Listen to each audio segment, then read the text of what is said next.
So this post is going to be about conducting a literature review in, into anything really, but I guess as I'm currently doing my PhD, it's going to be more geared toward doctoral research. However, reviewing relevant literature is something that is a really, really useful skill for anyone to have, regardless of whether they're in the PhD process or not.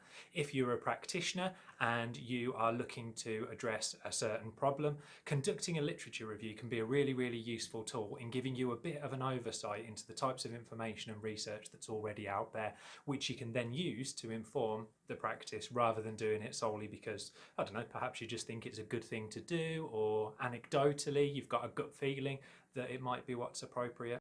Now, as a PhD student in my third year, I'm not an expert on writing a literature review. For a PhD, I've only ever had to do one, and it's the one that I'm currently doing. But I thought it might be useful to go through a few hints and tips that I've picked up that might make the process a little bit easier, perhaps if you're starting out after never doing one before. So when you first start out on your PhD journey, the literature review is usually one of the first things that you do, or at least try to get to grips with. You've done your research proposal already, and you've got a general understanding of the area that you want to look into, perhaps formulated already some preliminary research questions that are going to be the backbone of the investigations that you're going to follow. But you haven't spent enough time yet to get into grips with what's already out there. Exploring the literature is your opportunity to really do that. However, if you're just attacking it as a big behemoth of knowledge that you're going to chip away at, it might not be the most helpful with regard to finding out the specific answers to the questions that are going to be really relevant to your particular study. It was something that in my first few months I really, really struggled with, and I was just reading and reading in the general area that I was interested in. I didn't really feel like I was getting anywhere very fast. Something that I found very, very helpful after a couple of months, and it was suggested by one of my supervisors, was to break down my reading into specific questions that I was asking of the literature. So instead of looking at what white working class males' expectations were for higher education and how they were presented in research, I looked at questions like, what is it about being a boy that in some instances makes them less likely to succeed in education? What is it about being working class that contributes to students being less likely to succeed in education? Why is it that some students from certain cultural backgrounds do very, very well, whilst others from different cultural backgrounds seem to struggle an awful lot more? What I found in the process of doing this was that I'd broken my overall interest or overall research down into bite-sized chunks, and my piles of textbooks, instead of being from here, there and everywhere about the area that I was looking for, were starting to become a lot more specific with regards to the questions that I was seeking to address. This was really, really helpful. But it wasn't just doing the reading and the right reading in the right places that was important for me being able to write my first attempt at a literature review.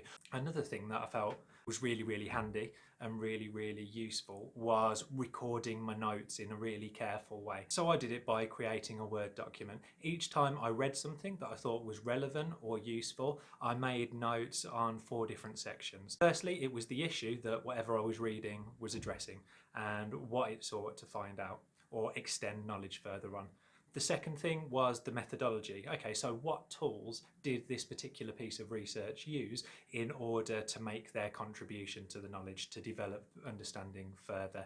The third thing that I looked at was the research's findings. Okay, great, so it was looking to tackle these issues, but what actually did it find out? The fourth and final thing was just a comment section for me, essentially, which was, okay, with regards to what I'm looking at, how useful was that? How does it relate to other bits of literature that I may have read? Were there any similarities or differences? Did it take a really interesting angle that perhaps I could look into further? And I found doing that incredibly helpful as a way to organise my notes as I went along. Actually, within the notes, I outlined the 3 different chunks that I was looking to explore a little bit further and used those as headings. Then when I read a piece of literature, I just thought, okay, so which question does that fit into? Does it fit into more than one?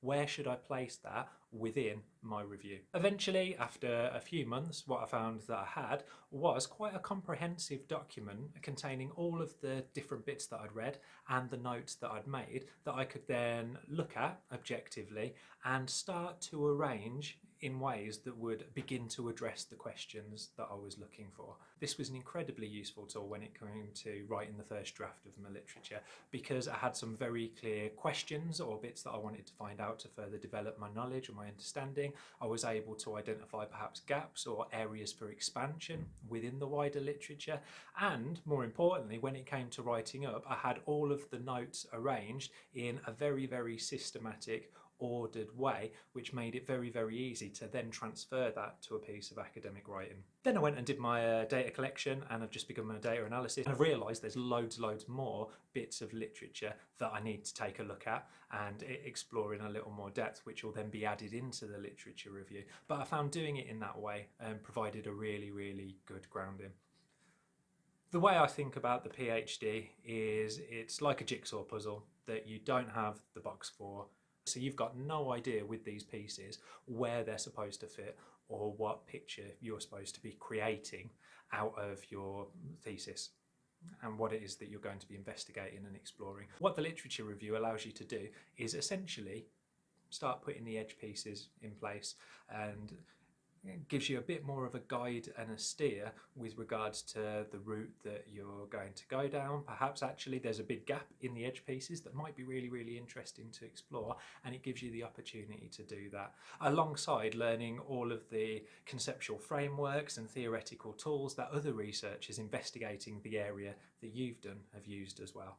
I'd also like to caveat that my research is education, social sciences. It might be very different if you were doing a piece of research with regards to sciences like physical sciences or human sciences, you know, biomedical, that type of thing. And I don't know too much about that. So maybe my reflections are only useful if you were looking more at kind of maybe the humanities, social sciences aspect of it. However, I don't think that the experience of being a PhD student is too different in terms of how you can feel a little bit lost sometimes, and that clarity of direction sometimes can be one of the most tricky things to take hold of and move forward into your next steps through the research process. That's it from me. So this was only a quick vlog, and I hope you found it useful. When I had a second go at my literature review whilst I'm writing up my thesis, then hopefully I'll be able to come back to this and add a few more reflections on my own experience and how I found it. But until then, that's it from me. If you've got anything that you'd like to add yourself about your own experiences as a PhD student, bits for literature reviews or searching for information that you found particularly useful, please feel free to leave them in the comments section below. Also, if you could give this video a like and click subscribe, it would be really helpful. Thanks for listening.